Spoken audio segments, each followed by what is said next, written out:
ചെറിയൊരു വീഡിയോ ആയിട്ട് വന്നിരിക്കുകയാണ്. അപ്പോൾ ഇന്നത്തെ വിശേഷം എന്താണെന്ന് വെച്ച് കഴിഞ്ഞാൽ, നമുക്ക് ഒരു സൺകുനിയൂർ കുഞ്ഞിനെ ഇണക്കിയെടുക്കേണ്ട പ്രായം എന്താണ് എന്നുള്ളതാണ് നമുക്ക് നോക്കാനുള്ളത്. അപ്പോൾ തീർച്ചയായിട്ടും നിങ്ങൾ ആദ്യമായിട്ടാണ് എൻ്റെ ചാനൽ കാണുന്നതെങ്കിൽ തീർച്ചയായിട്ടും ലൈക്ക് ചെയ്യുക, സബ്സ്ക്രൈബ് ചെയ്യുക, ഷെയർ ചെയ്യുക. അപ്പോൾ നമുക്കൊരു സൺകുനിയൂർ കുഞ്ഞിനെ നമുക്കൊരു ഹാൻഡ് ഫീഡിങ് ടൈം എടുക്കാൻ പറ്റിയൊരു ടൈം എന്ന് പറഞ്ഞാൽ ഒരു 15 to 20 ദിവസമാണ്. കാരണം ഈ 15 ദിവസം കൊണ്ട് തന്നെ പാരൻസ് നല്ലപോലെ ഫീഡ് ചെയ്യിപ്പിച്ച് അതിൻ്റെ ഇൻറ്റേർണൽ ഓർഗൻസ് എല്ലാം നല്ല ഫോമായിട്ടുണ്ടാവും.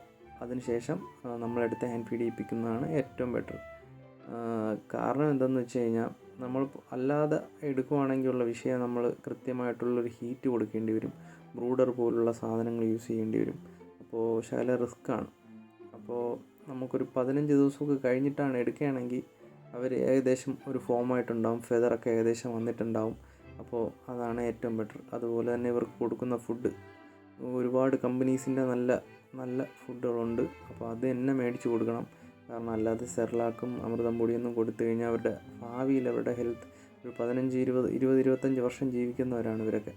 അപ്പോൾ അവരുടെ ആയുസ്സൊക്കെ കുറയും, ഭാവിയിൽ ബ്രീഡിങ്ങിനൊക്കെ ഇഷ്യൂ ഉണ്ടാവും. അപ്പോൾ ഇവരെ പറ്റി കൂടുതൽ അറിയാൻ കൂടിക്കോളീ.